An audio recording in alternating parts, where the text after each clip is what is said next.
Hello আমার ছোট্ট বন্ধুরা, আজকে তোমাদের একটা গল্প শোনাবো। তোমরা চটপট তৈরি হয়ে নাও। এই নিভানও কিন্তু রেডি হয়ে গেছে ওর দিন্নার কাছে গল্প শোনার জন্য। আজকে তোমাদের ঈশ্বরচন্দ্র বিদ্যাসাগরের রচিত কথামালা গ্রন্থ থেকে নেওয়া একটি গল্প বলবো।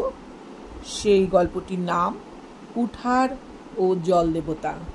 গল্পটি যদিও সাধু ভাষায় রচিত, কিন্তু আমি তোমাদের চলিত ভাষাতেই গল্পটা বলছি। কুঠার ও জল দেবতা। এক গ্রামে এক কাঠুরে বাস করত। সে বড় দুঃখী ছিল। একদিন সে নদীর তীরে একটা গাছ কাটছিল। গাছ কাটবার সময় হঠাৎ করে তার হাত ফসকে তার কুঠারখানি জলে পড়ে গেল। তখন সে কি আর করে, তার মনটা ভীষণ খারাপ হয়ে গেল। সে ভাবল, তা আমার কুঠারখানি আমি জন্মের মতো হারিয়ে ফেললাম।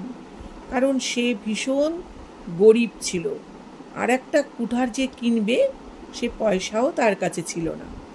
তাই সে হায় হায় করে উচ্চ স্বরে কাঁদতে শুরু করলো। তার কান্না শুনে সেই জলের মধ্যে থেকে, অর্থাৎ নদীর ভেতর থেকে একজন দেবতার আবির্ভাব হলো। সে জলের ওপরে উঠে এসে সেই কাঠুরের সামনে গিয়ে উপস্থিত হলো এবং তাকে জিজ্ঞেস করলো, তুমি কেন কাঁদছো? তখন সে কাঠুরে জলদেবতাকে জানালো যে তার একটা কুঠার জলের মধ্যে পড়ে গেছে, তাই সে কাঁদছে।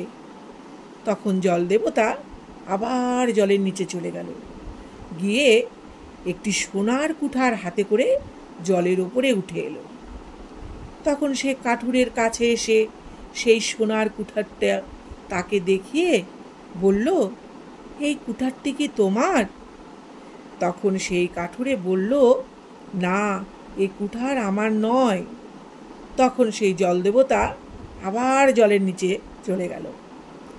কিছুক্ষণ পর আবার একটি কুঠার নিয়ে জলের উপরে উঠে এলো।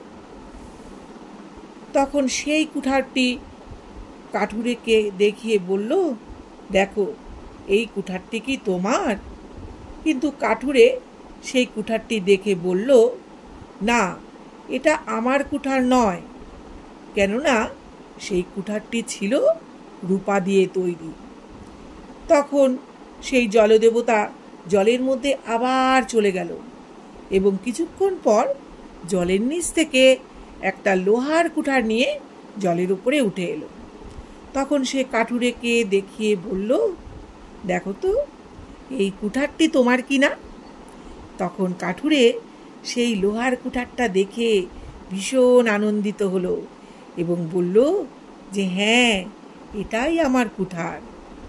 তখন সেই জলদেবতা 3টে কুঠারি কাঠুরের হাতে দিয়ে বললেন যে তুমি নির্লোভ, সত্যনিষ্ঠ এবং ধর্মপরায়ণ, এই জন্য তোমার উপর আমি সন্তুষ্ট হয়ে সোনা এবং রূপোর কুঠারখানি তোমাকে দান করলাম।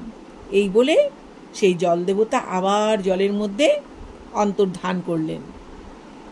এবার তো কাঠুরে ভীষণ খুশি হয়ে বাড়ি ফিরে এলো এবং ফিরে এসে সে এই ঘটনা তার প্রতিবেশীদের সঙ্গে গল্প করল। তাদের মধ্যে এক প্রতিবেশী ছিল ভীষণ লোভী।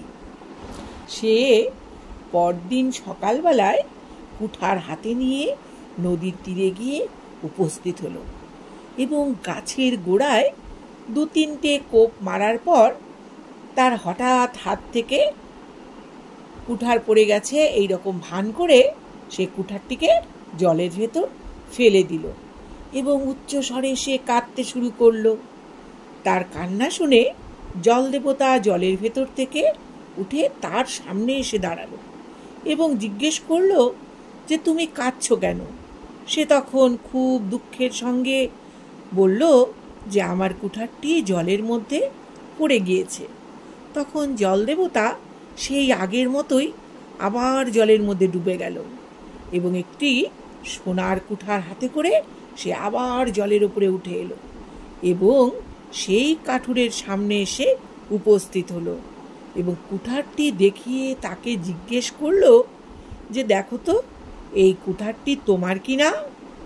আর সেই লোকটি ছিল ভীষণ লোভী এবং মিথ্যেবাদী, তাই সে সোনার কুঠারটিকেই নিজের কুঠার বলে দাবি করল।